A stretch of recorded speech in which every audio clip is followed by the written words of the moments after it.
We didn't look for these A-list celebrities. They found us, like our first client that was an A-lister. This was our biggest client. LMFAO launched that music video called Party Rock Anthem or something like that. Huge success. They blew up and they contacted us and they were really stressed out. I didn't even know who they were. Like, we're LMFAO and we got an issue. We need 40,000 t-shirts and we need it in Calgary, Canada next week. Can you help us? We're like, what?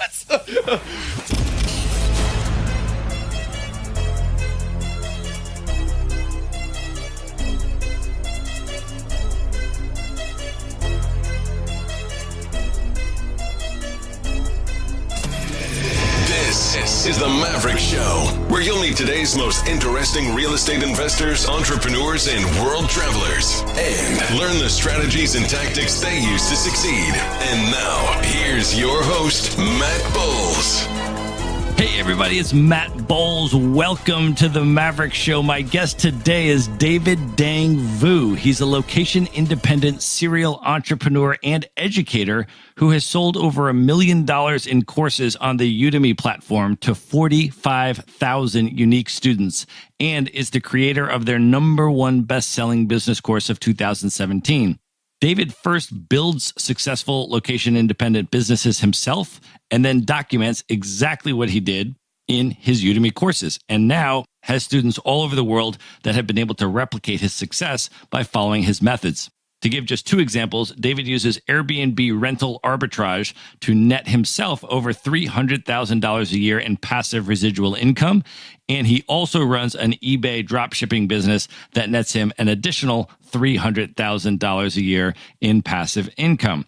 In just the last 2.5 years, his course sales on Udemy have netted him an additional $400,000. And he runs all of his businesses remotely. He's an avid world traveler, and we're now doing this interview on the Nomad cruise. We're in the middle of the Atlantic Ocean about one day before we land on the shores of Recife, Brazil. David, welcome to the show. M-A-T-T, Matt. Man, it is exciting and honestly an honor to be on your show. Thank you for having me, my man. Awesome to have you here, my man. I'm super excited to get you on the show. Lots of stuff to talk about. Just to set the scene for people, we have just opened a bottle of Rioja Crianza, and we're going to be drinking through that on our way. And we did embark from Spain, so quite the fitting varietal, I think. This is perfect. Yeah, I just took my first sip, and it's good. Well, let's start off with, before we get into the business stuff, just a little bit with your background, sort of where you grew up and what was your path to becoming an entrepreneur and deciding to take this route in life? Geez, that's a great question, man. I get asked this a lot, actually, but I'll start back with my family history, the normal hungry immigrant story. My parents came from Vietnam. They arrived to this country not speaking a lick of English, not having any money. They were war refugees, and they gained citizenship through political asylum because they were escaping the country. So they came over here, and no English, no money, no opportunities, no family, nothing. They met each other, and then they gave birth to me, and I was born in San Diego. So growing up, it was quite interesting because I always thought I was that weird kid, like all the other kids had like nice shoes and nice clothes and all the new video games. And I was this like poor immigrant kid that didn't have anything, but watched my parents work incredibly hard. And that's one of the first lessons I got. Growing up, my mom, I owe all my success to my mom. Seriously. She gave me valuable lessons. And she told me early on, I remember 9, 10, 11 years old, as I was growing up, she said, David, you're so lucky to be born in America. David, you're so lucky to learn the language. When you grow up, don't become an employee like your mom and dad. This is interesting because most people would say, go to school, graduate, get a good job, and then, go out and make a ton of money. But no, my mom understood something differently, right? She wasn't like academically smart, but she was street smart. So she saw that the owner of the company she was working at was like never there. They're always on vacation, on holiday, making money while all the employees were working, right? So she said, Dave, when you grow up, don't be an employee like your mom and dad. Start a business. Be an entrepreneur. I don't care what you do.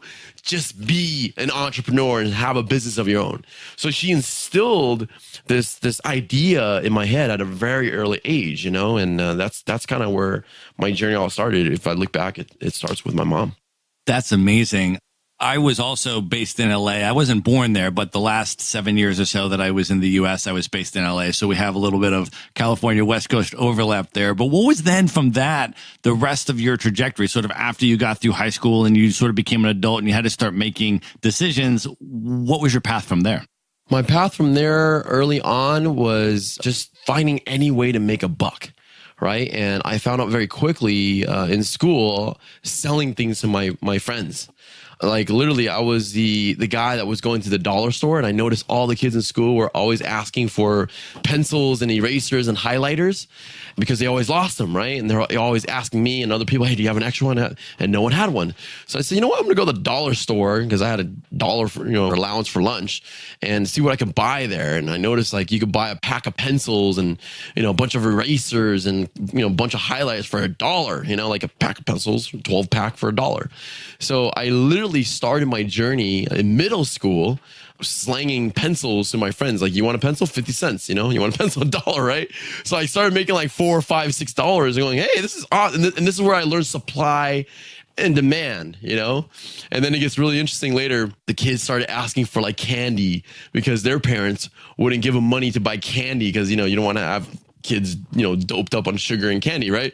So I would go to the dollar store and buy like Reese's Pieces and Hershey's Kisses and buy a ton of stuff. And you want some candy? 25 cents, right? So I started making like $10, $20. It wasn't a lot of money, but I remember like I would make enough money in a week or two where I had enough money to buy a new pair of shoes or buy a video game, So I always knew just flipping and selling shit was like the best way to go. And that kind of transitioned to after I graduated high school, working on different odd jobs, working as a bartender, working in outside sales. But I always had that thirst to like buy stuff, go to garage sales and buy stuff and flip it on eBay. This is when eBay was born when I was like 17. So I've been selling stuff on eBay, so anything I can do to make a few $100 or $1,000, I would do it, and it just, was very easy to do, just buying and reselling stuff. That's awesome, man. I can remember being back in high school as well. And my passion at the very start of high school was hip hop music. And I became a DJ in high school because I wanted to spin hip hop music. And so then I realized what I could do is I could make mixtapes. I could take them into school. I did that too. And I could say you did as well? I did that too. I used to burn a bunch of songs, MP3s on CDs and like, make it look nice and a little cover, and like 1998 best top 40 songs, and yeah, I saw that too. So during the Napster days. Yeah, exactly. Yeah. So, and I was in high school probably a little bit, but so I was in high school from like 91 to 95 was my high school, which was really the golden era of hip hop, right? Yeah. I mean, the 90s. Right? So then I was like mixtapes, and then I was like, you know what? I bet people would pay me to start DJing that stuff. So then I went around and I started apprenticing with all the DJs that got paid, spinning at proms or weddings or whatever. And I was like, I'll just go with you for free. I'll do whatever you want, take requests, carry your records, just show me how you do what you do. So I did that in high school, and then I started my own mobile DJ company. Oh, cool. And then I also was subcontracting for the other ones. I was like, you guys, if you have business, like you can take your cut and then pay me to do it, but I also have my own stuff. So I sort of built it up that way as well. I just had a love for that and realizing that there was a demand for people that understood what music people wanted to hear and could play it and could do it well. And so I worked on that craft early as one of my first sort of entrepreneurial ventures. And then I did it through college, right? DJed a show on the radio station in college, but then came back and like you would do the weddings and the prom circuit like all summer. So my friends are all working at the mall, and I'm just out at these like epic events like DJing these things on the weekend, and I didn't have to even work during the week. Working once or twice a week, making more money than what your friends were making. Exactly. Right? Yeah, that's really cool, man. I didn't know that. You're a DJ. That's awesome. I don't know if your audience knows that. That's pretty cool. Yeah, maybe my precursor to being back on the microphone of the podcast, right? Exactly. My early days, man. My early days when I was coming up. That's awesome, man. So, okay. And then, so from there, when you then had choices to make about, college and career and this kind of stuff, like, did you, consider sort of more traditional career path, or were you just like purebred entrepreneur and just went your own? No, definitely a purebred entrepreneur. I mean, I went to college because my dad was really adamant about me being the first in the family to go to college and graduate. I shut down that dream really fast. Like I went to one semester of college and said, F this is not for me, and dropped out. Like, so I'm a college dropout. I literally just went to half a semester, Yeah, I remember like getting involved in anything involving sales or business. I got involved in some weird MLMs at that time, which I hate MLM to this day. I got involved with buying and reselling power bands. I don't know if you remember those power bands that the Lakers and all these like NBA stars were wearing at that time. And then I remember starting and trying, like, they say the average millionaire has failed at like 7 or 8 different things. I think for me it was like 20. Yeah. I mean, like I made a couple $100, a couple thousand, but it wasn't anything significant, And then my first home run was when a buddy of mine started an online company selling t-shirts. And this is really interesting. This is prior to Teespring days. So anyone listening, this is really, really old stuff, like 2002, 2003. We had to build our own website through using Drupal and all that. It was a headache. But yeah, like he was making like $4,000 a month in revenue, and brought me on board, and we started working together. And this is when I actually learned what drop shipping was. I didn't even know it was called drop shipping until like years later. Like it was just a method of shipping a product to a customer through a vendor, right? So we started selling a ton of t-shirts, landing big accounts. And then we started getting accounts from the music industry. We were making shirts for Taylor Swift. We were making shirts for LMFAO. Then the success was huge from there. It became a multi-million-dollar company. And then I exited the company selling my shares because I was working way too hard. I didn't have any leverage. It was basically me, and we had like one employee, and it was my partner and like his wife, and that was it, And we were working like 60, 70, 80 hours a week, processing orders and talking to all of our accounts. And it was just, so did that for a couple of years and had a ton of success, made a ton of money, and then left that and then started a couple other things. And yeah. How did you land those A-list clients? Because there's a lot of people that start out and they've got a product or a service. It might be high value, might be really good quality stuff, and they start selling it and they make a certain amount of money. But how did you accelerate from where you started with the t-shirt sales to getting LMFAO and Taylor Swift as clients? Innovation, for sure, innovation. Because at that time, there was literally no one else that was advertising this online. Like, we were the first company to say we do t-shirt printing, right? In a way where, of course, there's a lot of t-shirt printers, right? But there was no one doing it online in a way where you can upload your image onto a t-shirt template and see what it will look like. Like, you have your company logo, right? Or you have this design idea in your head, right? And you can upload that to our website and show it on the front of the shirt, the back of the shirt, on the sleeve, or wherever you want, and then create a digital mock-up. And then we would give you a quote within 24 hours and say, this is how much it would cost to print 12 shirts, 24 shirts, 60, 100, 500, 1,000, right? So we came up with that idea. While we started as a company just selling blank shirts. We were not printing at all. And then we noticed that a lot of people that were buying the t-shirts were buying it to print. So we came up with the idea and said, hey, why don't we offer printing as a service? And we started contacting local printers that would print for us. And then what we did was we just buy the t-shirts from American Apparel or Next Level, these t-shirt manufacturers. They would ship the shirt to the printer, not to us. The printer would print because we have the mock-up, the digital mock-up from the customer, right? And then we have an upcharge on that print. And then we had the printer ship it to the customer. We had a 7 to 10 day turnaround time. So I would answer your question with innovation. We were the first to do that. That's really significant. I think that it wasn't simply the product that you're selling, and it wasn't even simply the way you were marketing it or who you were getting in front of. It was the brilliance of the company and the success of the company was actually the user experience and the way that you facilitated something 100%. That other companies could not when buying your product. And you stood out completely against and differentiated yourself from all of the other people trying to compete with you at the exact same product and maybe even compete with you on price and sell it for lower, undercut you, but you guys had the user experience that no one else did. Yes, because at that time, there was probably a handful of companies doing the same thing we were doing, selling blank shirts. And then there were a bunch of companies advertising online that they would do the printing, right? But there was no one place you could go to buy the shirts and do the printing and do your mock-up in one seamless place. Now they got Teespring and Amazon. Everyone's doing it now. We were the first to do that. And that's how we got the attention of, because we didn't look for these A-list celebrities. They found us, like our first client that was an A-lister. This was our biggest client. LMFAO launched that music video called Party Rock Anthem or something like that. huge success. They blew up and they contacted us and they were really stressed out. I didn't even know who they were. Like, we're LMFAO and we got an issue. We need 40,000 t-shirts and we need it in Calgary, Canada next week. Can you help us? We're like, what? Yeah, we found your website. We're like, sure, well, we'll see what we can do, and man, I got some crazy stories there as well. But yeah, just being innovative, being different and standing out and doing something different. That's amazing. And so then you ended up selling your shares out of that company because you were trading too much of your time. Yeah, man. I was working, not even joking. I was working from the moment I wake up to the moment I put my head down to sleep.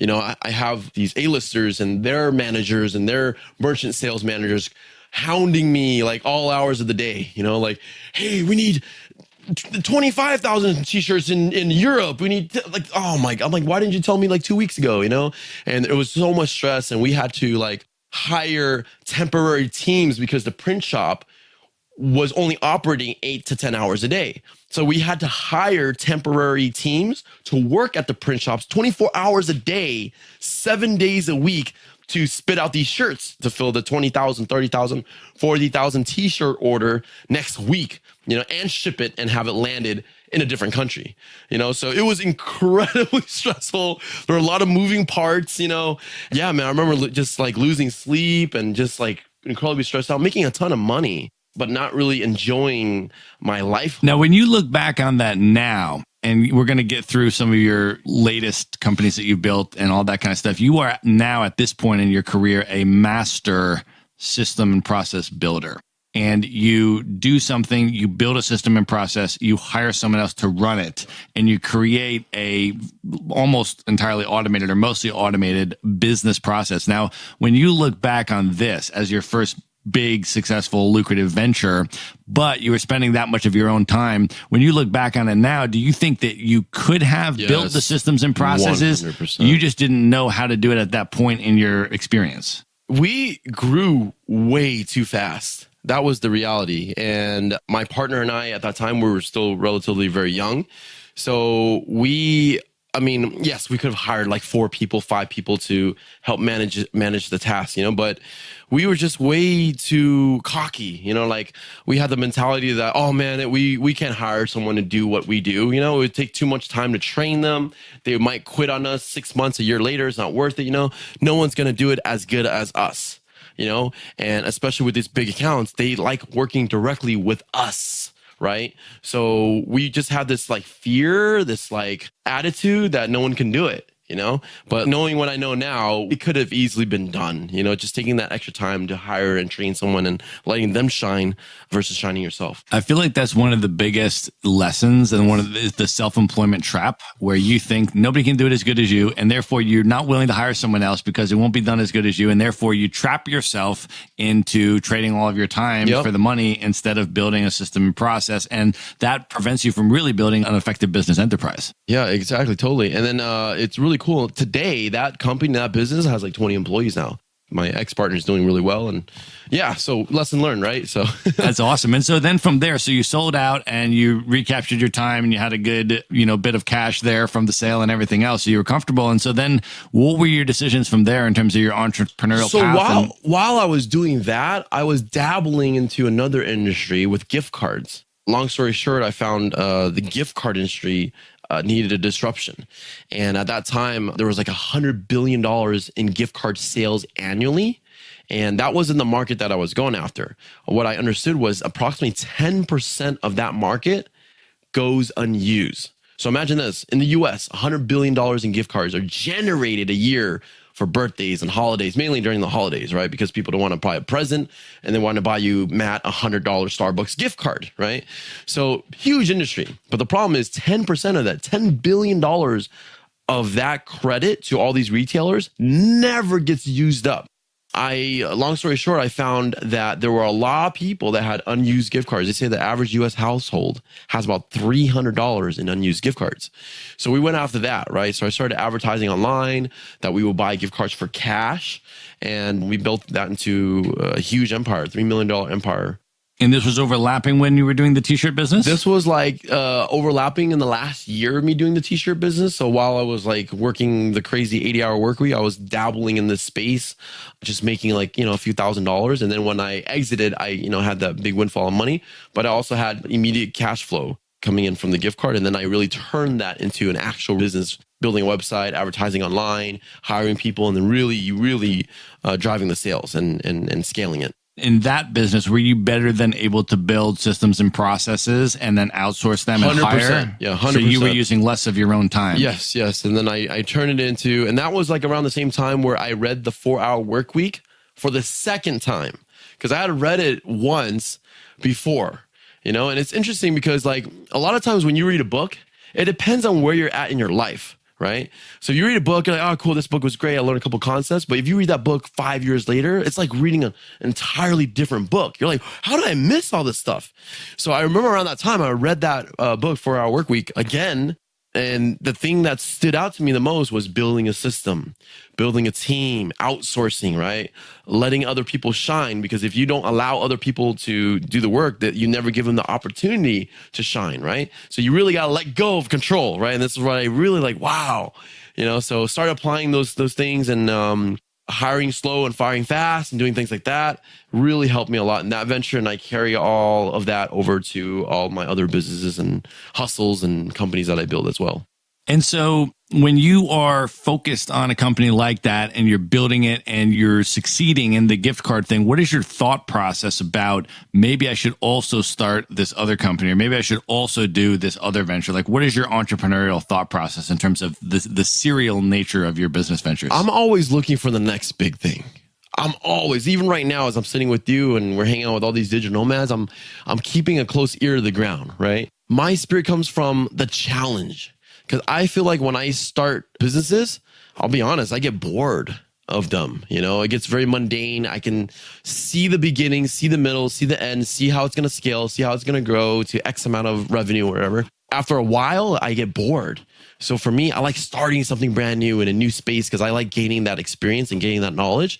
So while I'm building a business, I'm also looking for what's the next B and C business. That's just how I operate and how I run. So how did you get into your eBay dropshipping business? What was the transition into that for you? So while I'm building this gift card business, this is going on 3 years now. I think we peaked at about $3 million in revenue and doing really well. I started dabbling back into drop shipping. Right. And it's interesting because I have a decent social media following, not like 10,000, 50,000 or 100,000 people, but I got a couple of thousand people that follow me and have heard about me throughout the years. And a lot of people started asking me for like mentorship or like, hey, David, how do you build a niche website and do this drop shipping thing or this gift card thing? And I really didn't have an answer for them. Like, I can't really mentor you or help you because it would take too much of my time. So I always felt bad about that. And I always wanted to help the average person get started in a way where they can make their first $100 online, right? And then eBay just screamed out to me because I always had that buying and selling on eBay thing since I was a kid, but just physical products, going to garage sales and things like of that nature.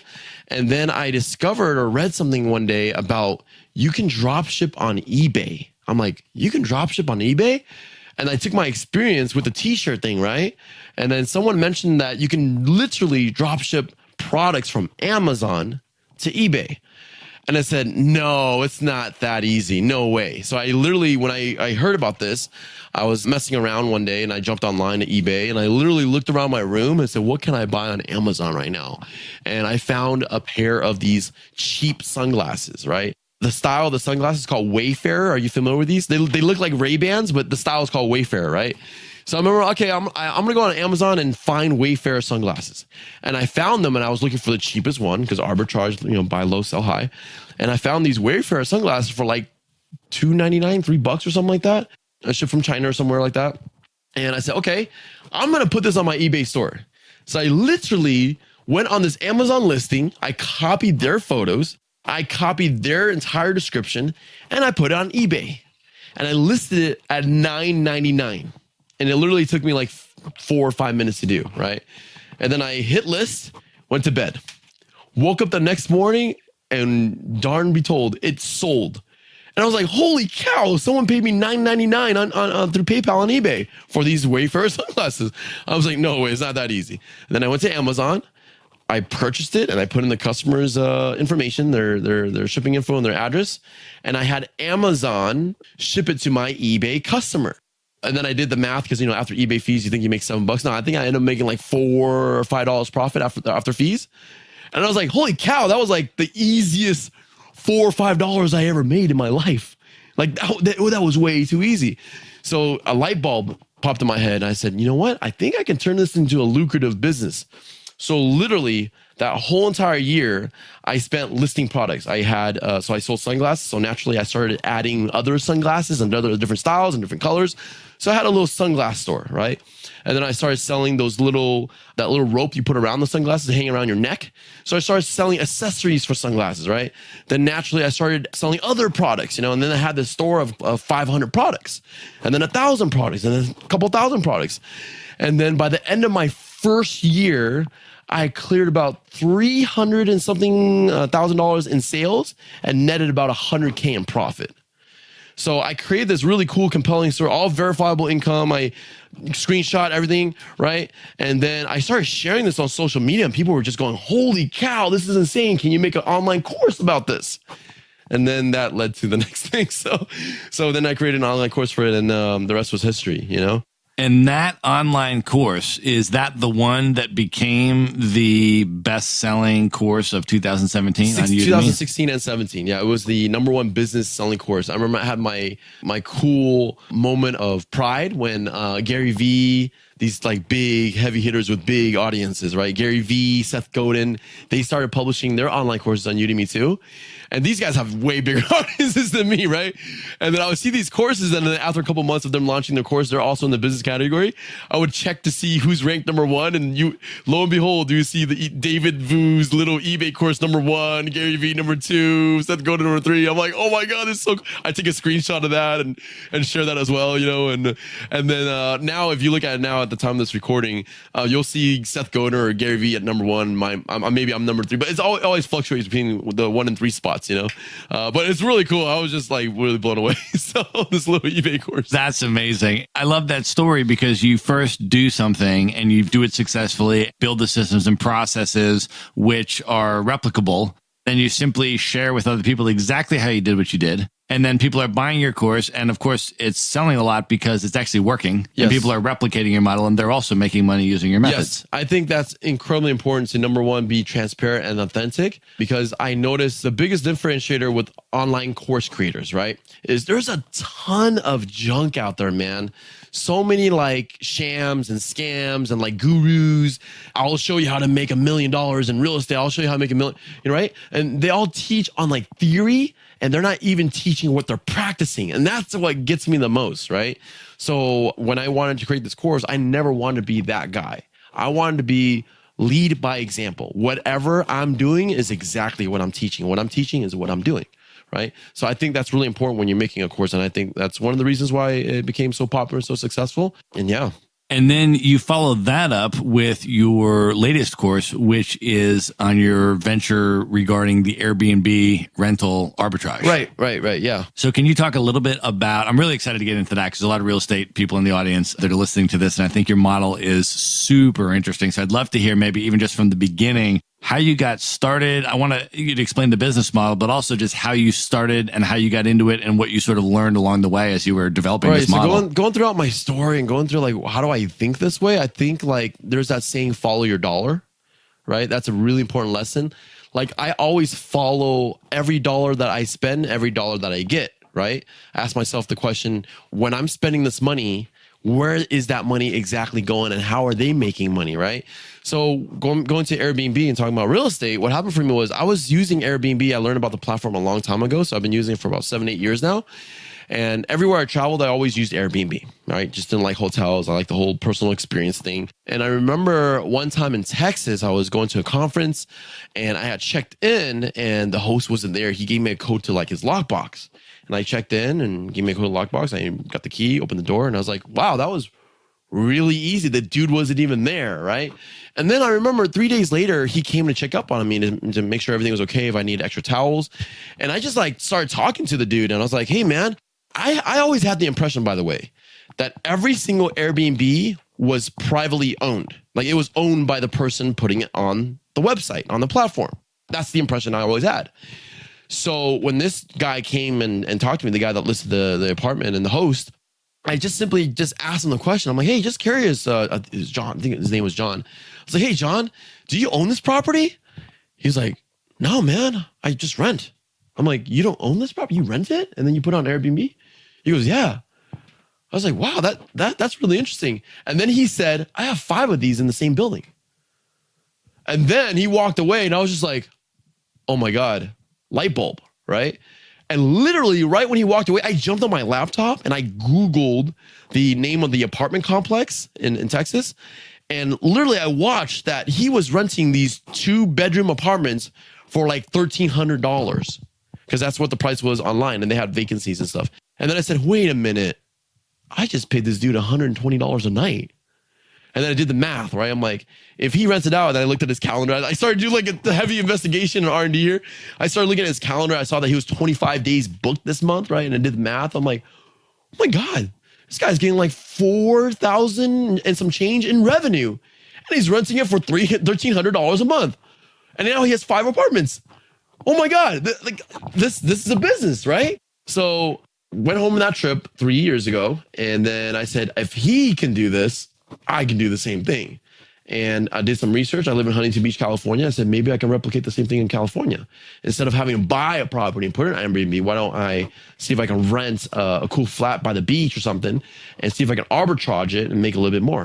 And yeah, went into it. My first property was like a 5-minute walk from the beach. It was a 2-bedroom. We rented it for about $2,000 a month. We spent about $8,000 total for the first month's rent. The deposit, it wasn't furnished, so we had to furnish it ourselves, right? Yeah, so $8,000 in, and I did some math. If I rented it for this much a night and I had this many nights rented, I would make my money back in about 5 to 6 months, okay? That was like the formula and the projection that I came with. Matt, I made my ROI back in 2 months. Wow. I was like, holy cow, this is a moneymaker, right? And then summer hit. So in Huntington Beach, summer is a really popular month, right? So we were charging like $100, $150 a night. When in the summertime, we were charging $300, $400 a night. So this $2,000 apartment was bringing like $10,000, $12,000 in revenue a month. And literally, we just took that initial $8K that I had put in, got the $8K back, got a second apartment, got that $8K back. You know, so we went from 1 to 2, 2 to 4, 4 to 8, and just did that doubling model. And today, fast forward, we're sitting at 30 apartments. And then with the money that we made from there, 5 of them we actually own, we bought.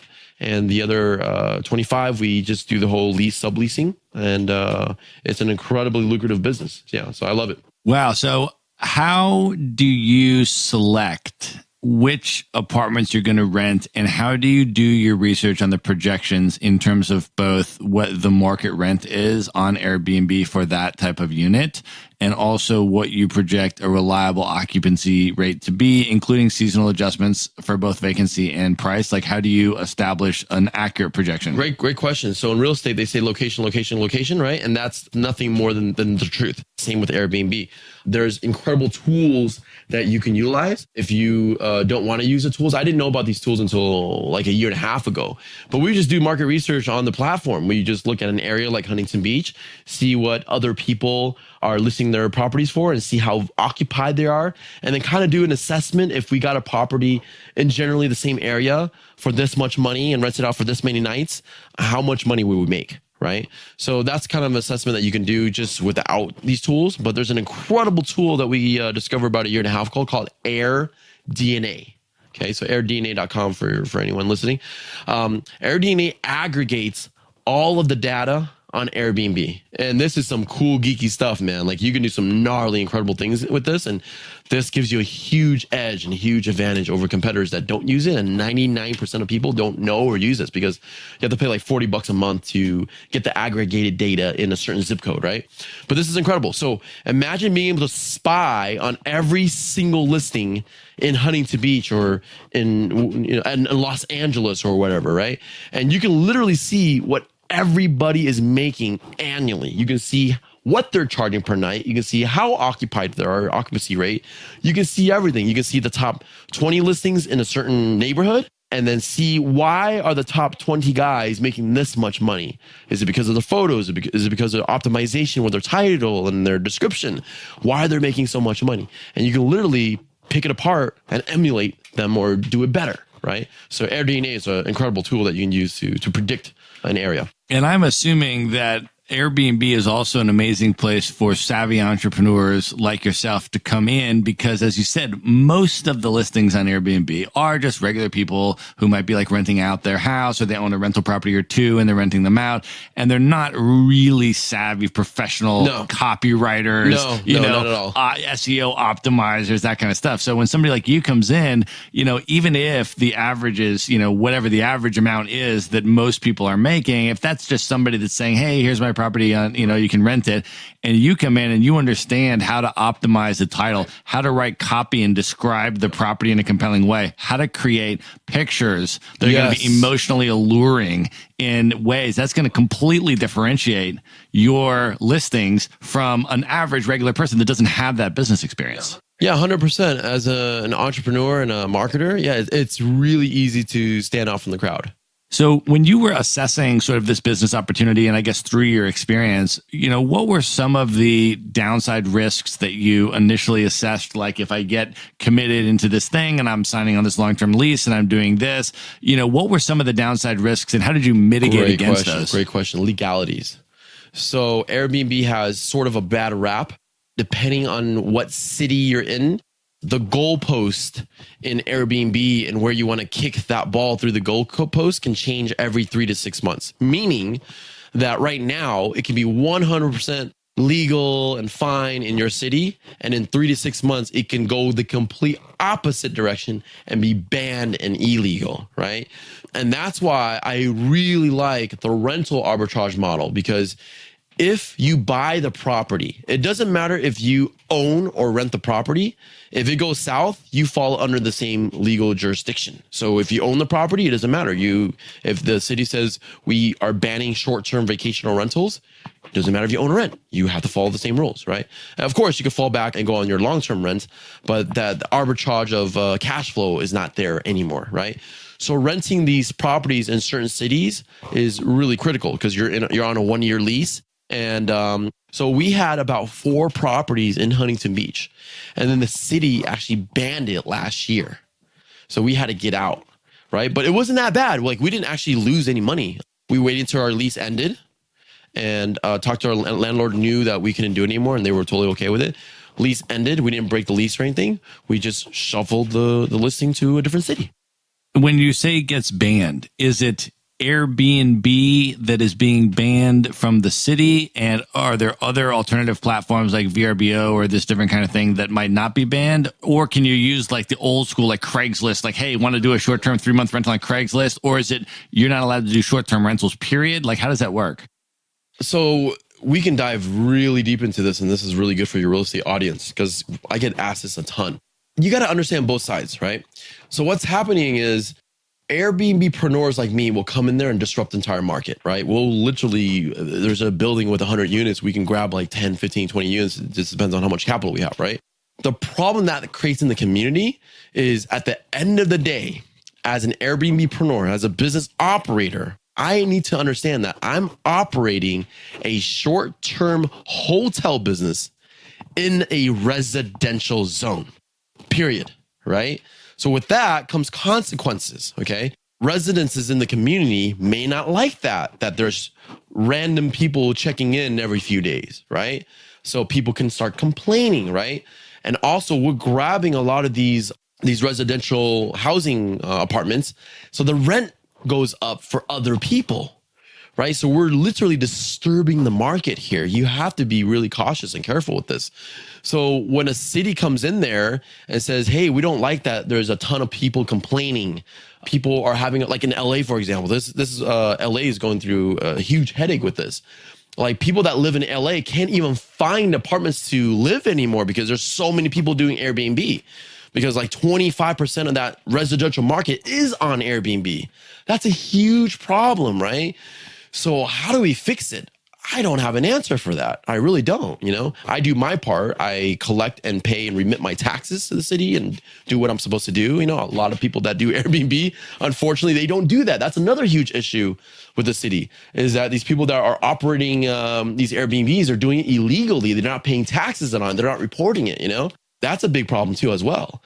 So understanding where you're coming from, if you're going to come in and start this, I'm being very honest, it's a volatile business, right? It really is, but you got to be flexible and be able to be mobile and move with the market. And that's what it's been like for me. The way I think about it is, well, all the lawmakers and all the people are trying to figure it out. I'm just going to do my hustle, make money while everyone's trying to figure it out, and then just adjust when that happens, just like what happened in Huntington Beach. So was it the Huntington Beach was like the city council? Because the other thing is that sometimes it's building specific, it's HOA specific. Like no short-term rentals in this building. Like the HOA is going to pass a law and say, no, the city literally, they had like a rally, right? They had like members that were Airbnb hosts come and talk. They had people in the community come and talk. Both sides share their stories on why they don't like Airbnb, why they should allow Airbnb. And at the end of the day, the city council votes on it. You know, they voted that they wanted Airbnb out because there was just too many complaints, and it was just a big headache for the city. So they just banned any short-term rental under 30 days. So anything under 30 days is not allowed. Anything over 30 days is allowed. And so how did you adjust to that? Did you continue with the rentals that you had on 12-month leases? Did you try to rent those for 30-day, like short-term periods, or did you just pay to get out of the lease early and go somewhere else? So good question. So when something like that happens, it usually takes a while before it gets enforced and goes into effect, right? So when we found out about that announcement, our leases were ending in 4 to 6 months anyways.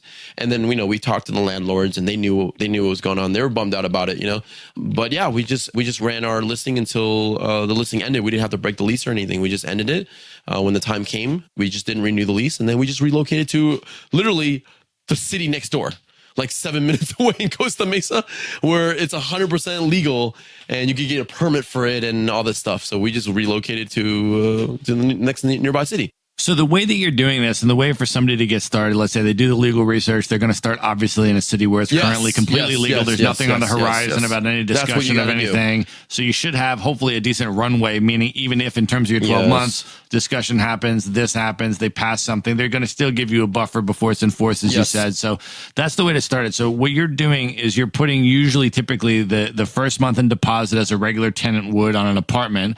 You're verifying that this apartment building allows subleasing and short-term staff. Of course, the HOA hasn't banned that, 99% of them don't allow subletting, and this is a big one. A lot of people get into these 1 year, 2 year leases, and they will just disregard that part of the contract that you can't sublet, and they'll just do it anyways. I've seen so many people crumble doing that. I highly, highly advise against that. Always get a subletting amendment on the contract that you're allowed to do it. It's always the best way to go. And how do you do that is the question, right? That's a tough one. It all comes down to sales and negotiation skills.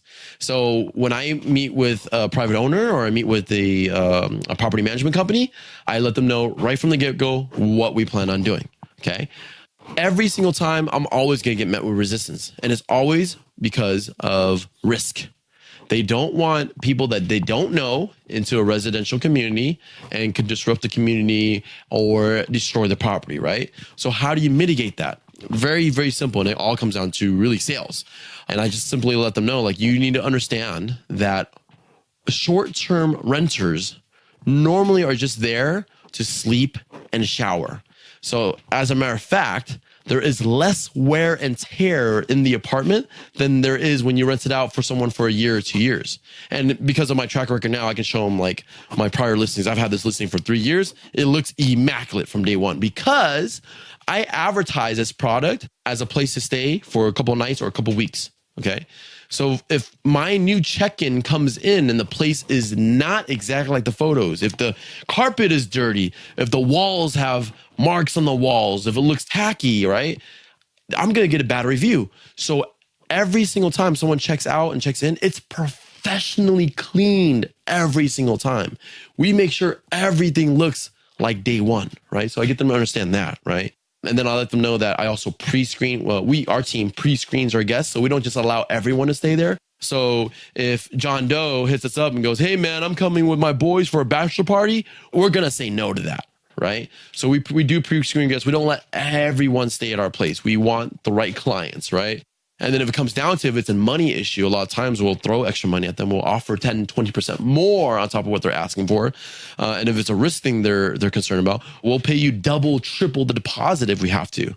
So that gets them to feel a little bit more assured that it's okay to rent it to us. And the last thing I usually fall back on is, look, let's not do a 1-year lease. Let's try it out for 3 months, right? If you have any complaint from any of your neighbors, if you don't like anything we're doing within those 3 months, we will get out, right? So setting up shorter term leases with them. And then most of the time, if that happens after 3 months, you go, "Oh, you guys are great. We haven't had any complaints. This is going great. You're paying our rent." And then we do a 1-year lease. So there's always these little tricks and things that you can do to convince someone, a property owner, a property management company, to give you their apartment. You know, it comes down to just selling yourself and selling your operation. I agree with that 100%. I mean, and that is the nature of real estate, right? You can always figure out a way to negotiate something. And if somebody thinks that there is a higher risk in a certain area, even if it's like a tenant that has a lower credit score, has this or has that, well, they can pay like, last 3 months in rent or pay a higher deposit or do whatever it takes to mitigate. So there's always negotiating ways usually that you can make it appealing or mitigate what somebody else's perceived risk in doing business with you. Yep. So let's give a specific example. If somebody wants to start their first Airbnb arbitrage example, right? You're going to rent a long-term 12-month apartment in an apartment building that allows subleasing, negotiate that into the contract, and then the amount of capital that you'd have to start running this would be first month's rent, deposit and then you'd furnish it with a furniture package, right? Yep. So like the types of price point, let's just use one of your examples in a place like Huntington Beach or Southern California. What are those numbers looking like for you? 6 to 7K for 1 bedroom, 8 to 10K for a 2-bedroom. That's first month, that's deposit, and it's a furniture package. If you have $6,000 to $7,000 in savings that you want to invest in something other than the stock market or mutual funds or whatever. And for your audience, this is in California, in Southern California, not like a ghetto area in the middle of nowhere, right? And these apartments that we're getting, these are like not your average apartments. They're not like the lower end apartments. These are luxury apartments. These are really nice places. So the long-term rent would be how much per month? Between 2 to 3K. So $2,000 to $3,000 a month in rent, which gets you a luxury apartment in Southern California, plus the deposit, plus then you're going to furnish it with reasonably nice furniture. Yes. So that you have that, and then you're going to go in and do high quality photography. Of the vacant unit. That is so important, Matt. I can't stress that enough. The number one secret to success on Airbnb is photography, because you got to understand your audience, right? When you're on the platform, or anyone that ever used Airbnb, is you have to understand you have 0.3 seconds to capture someone's attention, because there's 100 different listings that are looking at in any given area, right? So as they're scrolling, you literally just have 0.3 seconds and you capture their attention with the photo. They click on your photo. They look at the rest of the photos. Usually they look at photos first, even before the price. I stay at Airbnbs all the time. Of course, that's true. Right? So of photos course that's first, true. right? Yeah. And you always want to lead with your best photo first, and then the second, third, fourth, and so on. So yes, if you're not a photographer, don't grab out your iPhone or your Android and take photos. That's what most people do on Airbnb. They're just, homeowners that don't know how to operate a business. They're just taking photos on their phone. So you easily, just by hiring a professional photographer, coming in there with the right light, the right contrast, the right editing, you can just kill it on the platform just by having a professional photographer. Okay, so in a market like Southern California, going for those luxury rentals, $6,000 to $8,000 gets you completely into the game. Yeah, and I want to mention something about the luxury apartments. Why do we go after those ones and why not the cheaper ones, right? I like running businesses for people that have the most money. Because it's the same amount of work. You can get a lower end, not so luxurious apartment, right? But the amount of money you're going to make is less, and it's the same amount of work. Also, the customers you attract, you're nodding your head. The Of customers course. you attract are so different. The people that can actually afford the premium apartments are typically the customers you want to attract anyways. 100%. And the same principle is with long-term rentals, right? In terms of what type of property are you buying? What type of tenant are you looking for, and all of this kind of stuff? And how are they going to treat the property when they're there? As you just said, the caliber of people that you're bringing in and all that kind of stuff. So yeah, 100%. So that's the model we run, the premium apartment. So then let's say you do that. Somebody goes into their first one and they rent the apartment, they furnish the apartment, they do the security deposit. So they've got the $7,500 or so to get in the game there. What types of cash flow and return can they potentially expect? Usually double the rent. So double the rent, 2.5, maybe even 3 times, depending on how well you arbitrage it. And then Airbnb is taking their fee out of it. But are you netting twice what you're paying after the Airbnb fee? Yeah. So if you're paying $2,000 a month for the apartment, after the Airbnb fee, you're taking in $4,000 a month. Yeah. So $2,000 a month net profit per month on one Airbnb. One Airbnb. That's literally the model that I teach in my course. So you're netting that. And then is that consistent? Is that an average across all of the seasons? Good question. That is an average across all the season, right? Depending on what area you're in, what city you're in, you got to look at seasonality. So in Huntington Beach, summertime, boom, we're charging so much. Wintertime, it's not so desirable. We charge a little bit less. We still make a little bit of money, but we're making maybe $800 profit that month, right? But we make it up for it in summer. So average all year round. And what I love about what you do is that you don't live near your rental property. So a lot of people have the perception that, especially with Airbnb, right? Because like a lot of our clients are buying, long-term rentals, and we provide a turnkey solution, right? Where they're buying an out-of-state rental property and it's already furnished, has a tenant in place, has a local property manager collecting the rent. So they can live in Anaheim or Southern California if they want, but own a property on the other side of the country. They don't have to be there. But I think there's a perception about short-term rentals, Airbnbs, because a lot of times, like you go stay in an Airbnb, like the host meets you there and says, hello, welcome to the Airbnb. And they sit down with you. And, that's a lot of the experience. But you've created a system where you do not have to live anywhere near your short-term rentals. In the last 3 years of doing this with well over 5,000 reservations now, like guests checking in now, I personally only met 2 families. And that's only because at the Huntington Beach property I was telling you about, I had all my fishing gear in the garage.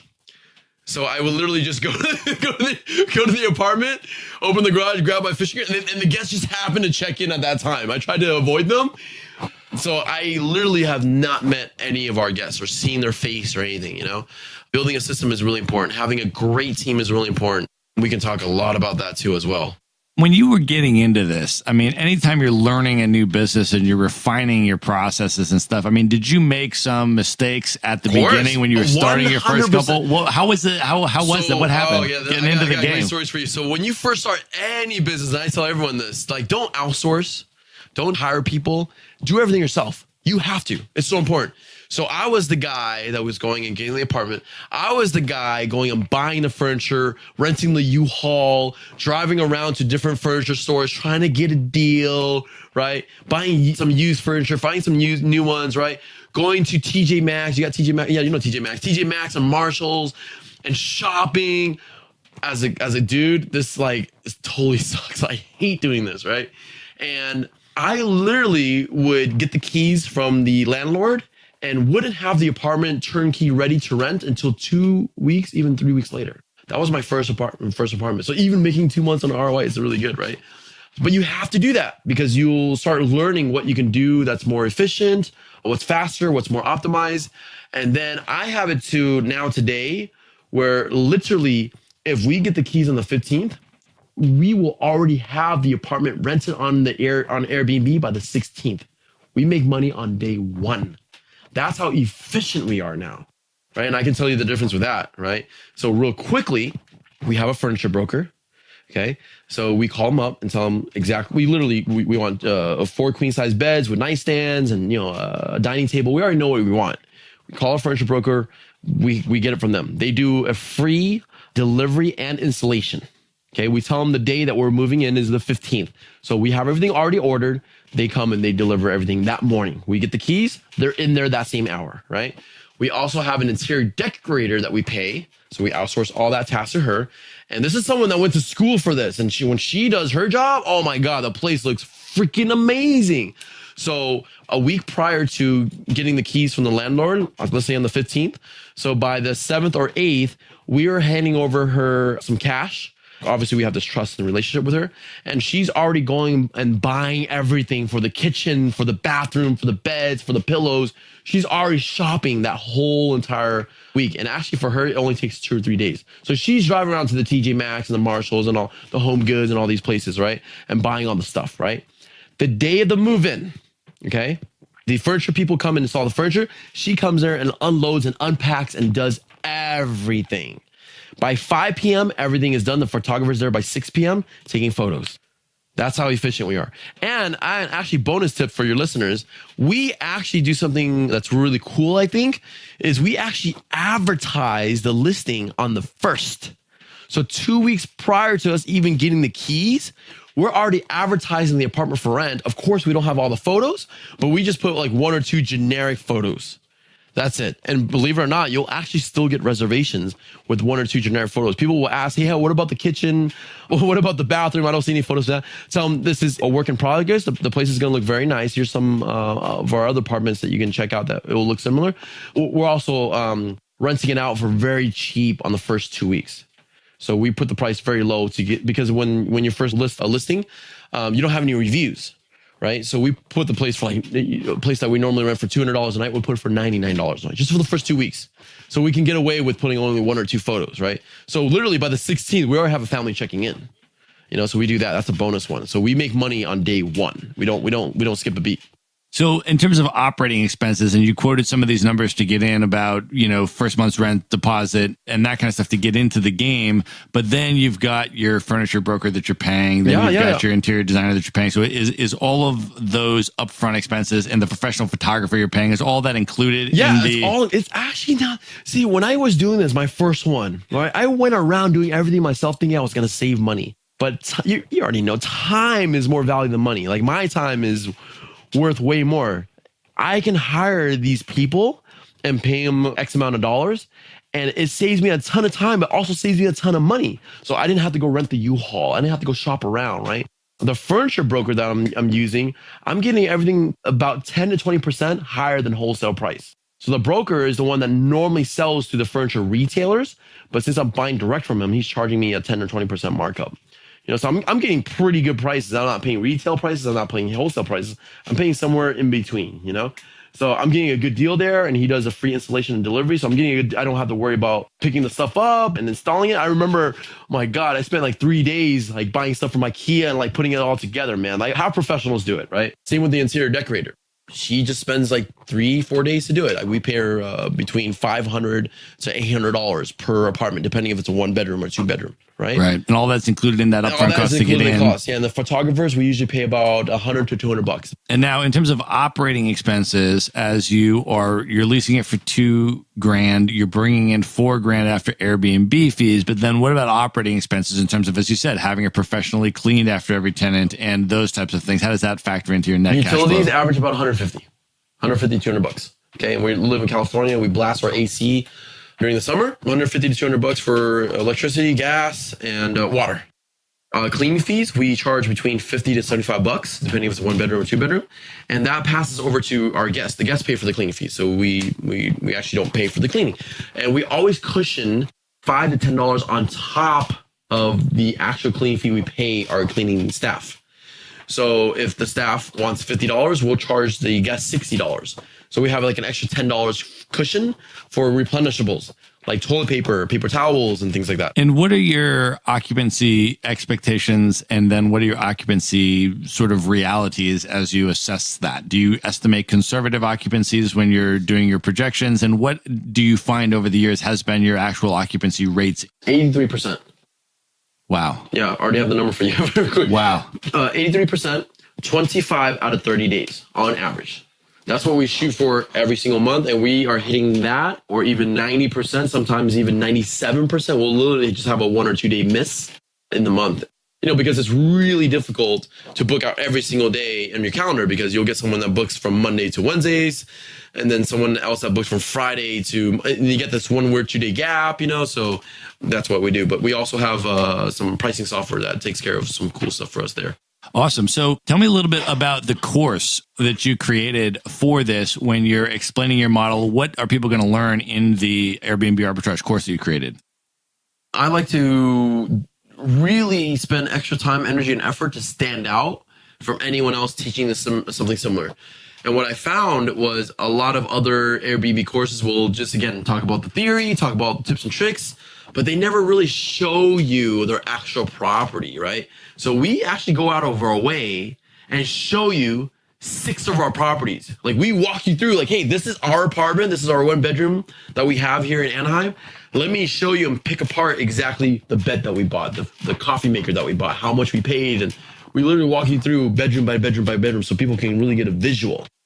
I literally, Matt, I gave you the whole, like, almost, I would say 60% of the course on this podcast. So everything that we've been talking about is exactly what's on the course, But like, if I'm intrigued by this, let's say, I still want to know exactly, like, how do I hire this furniture broker, and how do I create the system and process? So I have what kind of copy do I write on my Airbnb listing? Right. How do I get the lockbox entry thing and the instructions? We talk a little bit about that. How do I do it so that I don't have to live near the property? I can operate it remotely. And you guys, you break down all of your systems and processes that you built. We break down exactly how you can do this remote, so everybody else can replicate it in whatever city they want. Yep, exactly. And just deploy your systems and processes. Yeah, we break that down, and it's very simple. You need a checking in and checking out system, and you need boots on the ground. You need local help.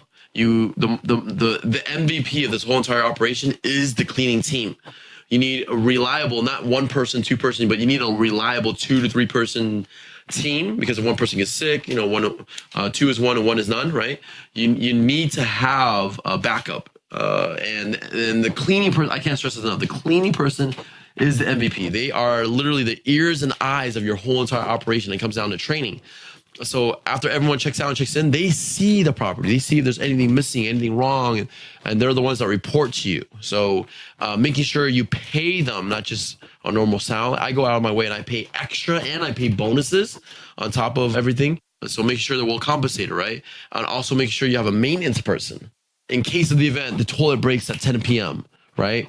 An emergency happens. You have someone, boots on the ground, that will come there and help you. So that's really, really critical and important as well. So you're just having a team right from the get-go, especially, but most people, when they start, they're usually there as the boots on the ground, but as they want to travel or do something else, just make sure they have a team of help. And you go through that in your course and tell them how to build the team and each member that they need, and how to find and hire them, and how to basically create a whole system to replicate what you've done. And people on this very cruise that we're on have actually taken your course, bought your course, replicated the model, and they're literally doing it in other countries. Yeah. Bastian, the guy that was on this cruise, gave a 45-minute talk, and he was on my student. He is one of my students, and he signed up for the course last year. And it's so cool to hear Bastian's story, man. He now has a handful of properties as well, kicking ass. And he's from Germany. So now he's like the David Vu in Germany, right? Like, he's the one on the podcast and on the blogs. And he's just tearing it up over there. And it makes me so happy to see that. But the model absolutely works, of course. Yeah. I have students all over the place in Chiang Mai and Bali and stuff. Yeah. That's awesome. So we're going to link up to your courses, both your eBay, dropshipping on eBay course, as well as your Airbnb course, in the show notes of this show. So you can go just to that one place at themaverickshow.com show notes and find the direct links to those. But let me ask you this now, just because you're such a successful course creator. You literally have the #1 business course on Udemy for 2016 and 2017. Obviously, there's a lot of people that are competing in that course creation, educational space, and you found a way really to stand out as an educator. And you have students writing you letters from all over the world, and all of that stuff. But you've sold 45,000 plus courses, 45,000 students you have that have been paying customers for your courses. Because I feel like there are people who probably have value to share. They've passed the first test that you just said, which is, first of all, do something, like actually do it and succeed in it and have value to share. And then let's just say we're dealing with that kind of a person, right? They've done something successfully. They want to share that value and turn it into a course so they can help other people, exactly what you're doing. What would you say are the top most important components to creating a great course that's going to be successful? I'll give you two, and this comes from personal experience. The first one is create a compelling story for yourself. Lead by example, right? Don't go and create a course just because you got one Airbnb listing. I didn't create the course until our 16th or 8th, I forgot the number, 16th or 18th Airbnb. I've already made a couple $100,000 revenue on Airbnb, right? So I created this unique story on Airbnb, and the title of that course is called How to Create an Empire and an Airbnb. And notice what the title says, How to Create an Empire, because I've done it, right? So make sure you create that compelling story for yourself. So that way, when you share that story, it's captivating, right? With my eBay course, I didn't launch the course until 1 year later. So I learned, hey, you can make $5, $10, $50, $100, $200, $500 a month. But I didn't launch my course until after an entire year. So I was patient and I did my math, I did the taxes, and I said, holy crap, I made $106,000 profit. And then I launched a course saying how I made $100K profit on eBay without inventory, right? So I created that unique, compelling story for myself. So being patient, creating that story for yourself is really important. And the second tip, man, I always got to say it, delivery. Delivery is so important. As educators, I think it's so important to make sure that your delivery style is captivating as well. Like I think about my English teacher in high school. That was my favorite fucking teacher, bro. Why? Because he was so weird and he was so like loud and so passionate about like literature and like spelling and like all these weird things that I remembered him. Every other teacher was like so dry and so boring, right? And if you talk to all my students that graduated the same year as me, everyone loved Mr. Engel. That dude was cool, man, right? So like taking that extra time and effort to like be different, like be exciting. If you're going to teach something, make sure you're excited. Because like most people don't like to hear from people that are just dry and boring. And when I launched my eBay course, that's what I did. I actually went and looked at, there was 40 other eBay courses at that time when I launched. I literally watched every single eBay course and saw the instructor's delivery styles, and they were just so boring, man. So that's the tip I can give is create a compelling story and have a great delivery when you're teaching. Awesome. That's really good advice. So let me ask you now, I want to just move in a little bit to the personal realm. You obviously are location independent and we're on the Nomad cruise at the moment. Man, I love this cruise. You travel around and I've had like 3 glasses of wine now, so I'm very loosened up at this point. So that's why I saved all the personal stuff till the end. I want you to tell this is a really amazing story because I think there's a lot of people that have an impression of the digital nomad lifestyle, location independent, world traveling people, that it's not a very conducive environment, I think is the stereotype, to meeting long-term relationship partners, to finding a spouse, because there's this alternative kind of perception. Oh, you need to settle down. You need to be in this place. If you're doing this traveling location independent lifestyle, how are you going to meet a spouse and all this kind of stuff? And you literally met your spouse on the Nomad cruise. And you guys just got married recently. So first of all, congratulations. Thank you. And it's amazing to see the two of you together because you're so much in love, and we're in the honeymoon phase. It just shines, man. And it's inspiring to see. But I'd love for you to just tell the story of how you met and all that kind of stuff. It's amazing. I'm blushing right now. It's amazing. Yeah, we met on our prior cruise. So this is the 7th edition of Nomad Cruise. We met on Nomad Cruise number 5, which is about a year ago, actually. So September last year, we're now November, right? Yeah, November going on December. I was invited to be a speaker on that cruise to give a talk. She was the photographer, right? And throughout that whole 2-week cruise, we rarely talked to each other. Yeah, we didn't even have eyes for each other, And the magic really happened was after the cruise, we somehow got connected, and we ended up going to San Blas, Panama, which is these chain of islands. There's 300 islands that go from Panama to Colombia. Beautiful. This is one of the best best places I've been in my entire life. And we went there for a couple nights, and then we became friends. And then one thing led to another. We ended up traveling together and being friends for an entire month in Costa Rica and in Panama. And then we left each other. And I remember this is when I really first felt like I really liked this girl, was when I left her and went back to California. She went back to Romania. I missed her immediately. We stayed in contact through WhatsApp for 2.5 months. And long story short, I flew to Romania to surprise her for her birthday and did this crazy surprise with flowers, and had an accomplice, one of her friends, tell her to meet her at a bus station, not knowing I was going to be there, right? I bought her 36 flowers, okay? And her friend was standing next to her at the bus station, and I was running around like a chicken with his head cut off, asking random strangers to go downstairs and hand her a flower and saying happy birthday, Denisa. So did that 35 times, and I was the last one with the last flower, and I came up and gave her the last flower. So that had a huge spark in, us falling in love together.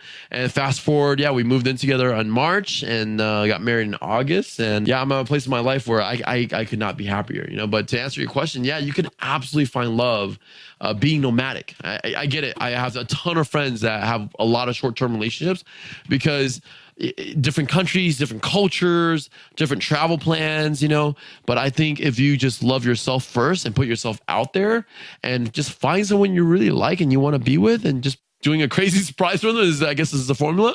It can absolutely work. You can definitely find love being nomadic and traveling, and that's our short love story in a nutshell. That's amazing, man. I love it. It's so fun to see. It's so fun to see you guys together, man. It's such a great story. We're still a work in progress. We're not a perfect couple, man. I feel like relationships are forever a work in progress, which is how they stay interesting and how both people put in work in the relationship, and that's what grows and builds it and everything else, man. So. But awesome, though. I love seeing the two of you together. So thank you, man. We are getting very close to the end of our bottle of wine here. Are you ready to close this out with a few lightning round questions, David? Oh man, I'm ready, bro. I'm ready. I'm feeling good. This is when the good stuff is going to come out. All right, lightning round. Here we go. I just finished my last glass. The lightning round. What is one book that has most Happiness influenced Advantage. you? The Happiness Advantage by Sean Aker. This book I've read 5 to 7 times. And let me finish the whole entire title. It's the happiness advantage that fuels work and life performance. Incredible book. It really dives deep into positive psychology and how it affects everything in your life. And I'll just give you a quick synopsis. Everyone thinks, and I thought this for a while, and I'm pretty sure you thought too, right? Go to school, get good grades, go out there, get a good job, make a ton of money, be successful, and then I'll be happy. That formula is completely broken, my man. Completely broken.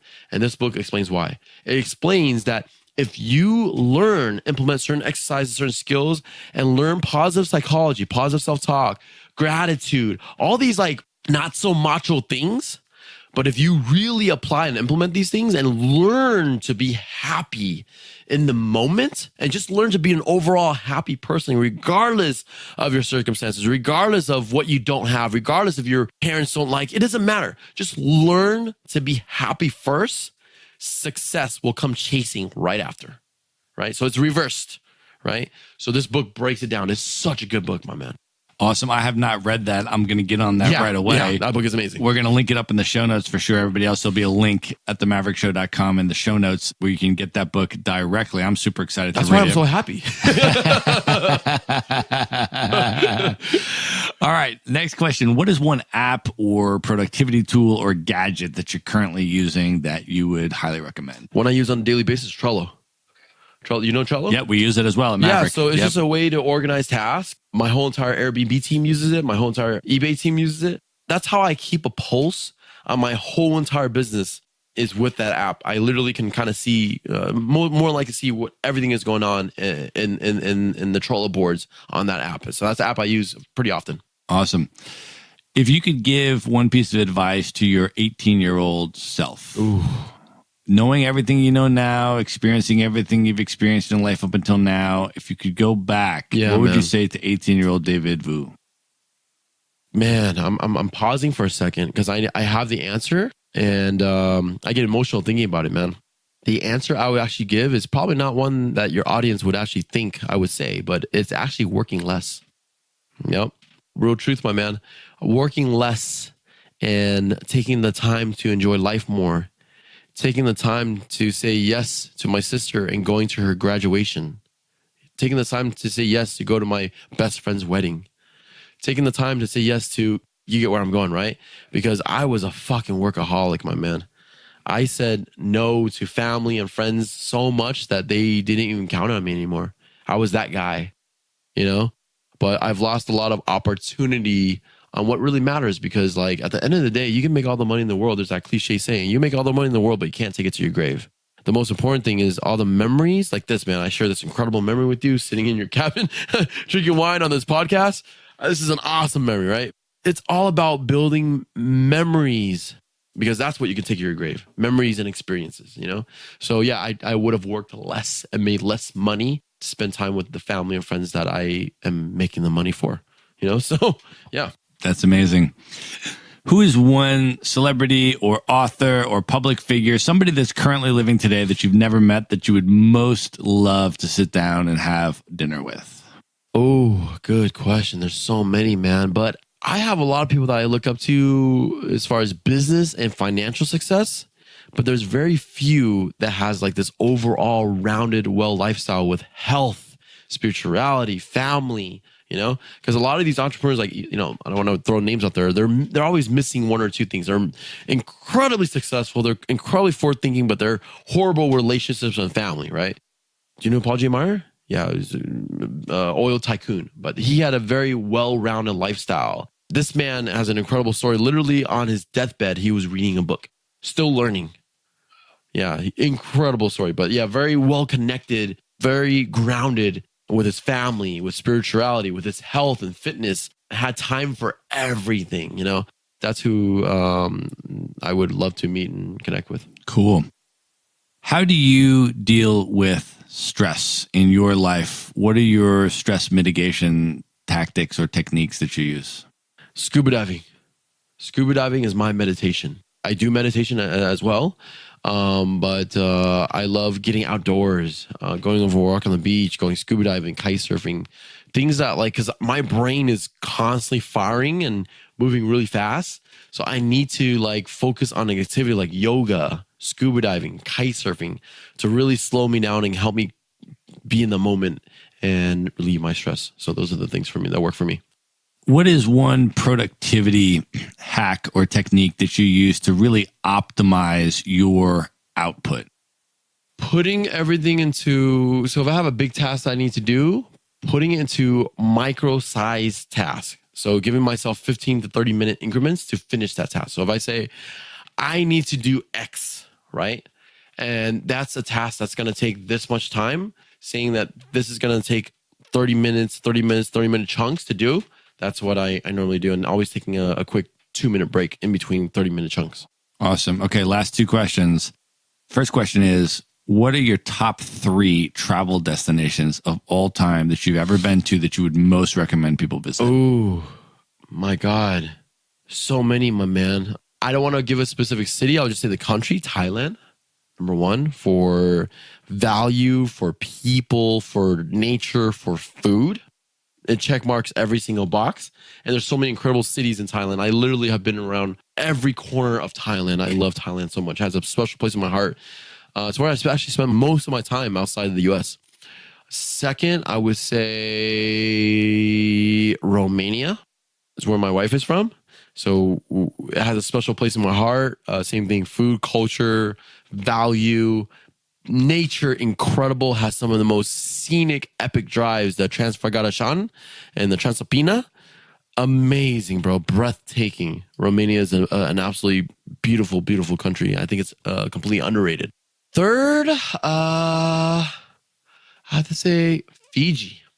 Fiji is just it's just that place that you see in like the magazines, the National Geographic, that picturesque place. Not Nandi, because that's where everyone lands, but the outside smaller islands of Fiji. Absolutely incredible. I have not yet been to Fiji. It's very high on my list, so I'm super excited about that. Yeah. All right. What are your top 3 bucket list destinations that you've never been that you most want to go? Oh, for sure. Oh, so many. I don't have 3. Oh God, this is tough, man. Bolivia. And we talked about Bolivia before the show a little bit, right? Awesome choice, man. I would recommend that highly. It's a good choice. Yeah. Bolivia for sure, because of all these different places that look like you're in different planets.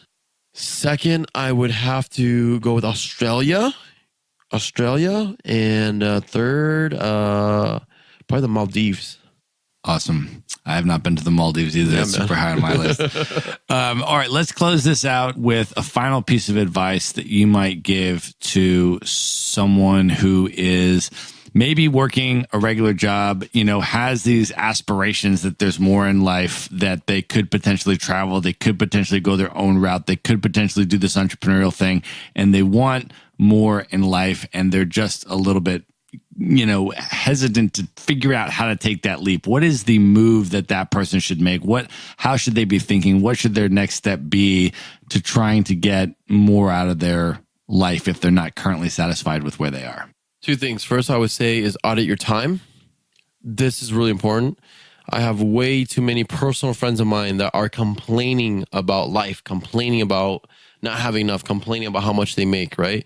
But at the same time, they're spending way too much money playing video games and watching TV, right? So really auditing your time. Like, I haven't watched TV except for Shark Tank in like the last 7 years, So really auditing time, because a lot of people make that excuse was, man, I work a 9 to 5, man, and I just don't have time to create a business. Dude, bullshit, man. You're spending 20, 30 hours a week watching freaking Game of Thrones.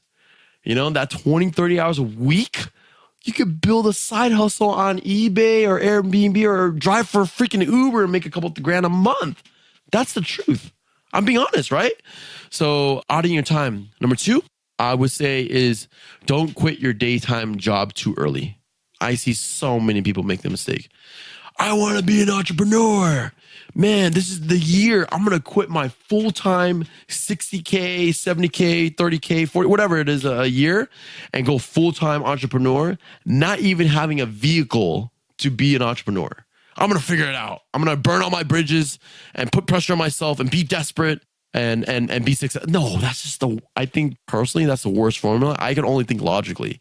And the logic says to me is work your full-time job, audit your time, find a little hustle on the side that you can make a few $100 or $3,000 a month, and be patient. Build up that part-time business or the part-time hustle on the side, whether it's offline or offline. Build it up until you're making the same amount of money as your full-time job, and then you can quit your job and scale it. That's it. It's pretty cut and dry and simple. That's awesome advice, man. I love it. All right, David, I want to let people know where they can find you, how they can follow you, how they can connect with you. First of all, we're going to link up both of those Udemy courses that we talked about in the show notes. So you just go to themaverickshow.com and go to the show notes for this episode, and you'll be able to get direct links to David's AirBNB Arbitrage course and his dropshipping on eBay course, so you can learn his exact tactics and methods for those. But then beyond that, how can people either follow you on social media or connect with you otherwise? Very easy to find me. All my handles are the same. So YouTube, Facebook, Instagram, Twitter, Udemy. Just pick your poison. David Dang Vu. So David DANG VU. Awesome. David, thank you so much for being here, man. This was a blast. So much fun, bro. Finish the wine. I'm feeling good. Ready to go party, my man. I love it, brother. Let's go get some dinner, my man. We'll talk to you later. Bye, guys. Thank you. Be sure to visit the show notes page at themaverickshow.com for direct links to all the books, people, and resources mentioned in this episode. You'll find all that and much more at themaverickshow.com. Would you like to get Maverick Investor Group's white paper on real estate investing for digital nomads? How to buy U.S. rental properties from anywhere in the world and finance an epic international lifestyle? Just go to themaverickshow.com/nomad. The report is totally free and available for you now at themaverickshow.com/nomad. If you like podcasts, you will love audiobooks, and you can get your first one for free at themaverickshow.com/audiobook. Whether you want the latest best-selling novels or books on investing, business, or travel, try your first audiobook for free at themaverickshow.com/audiobook.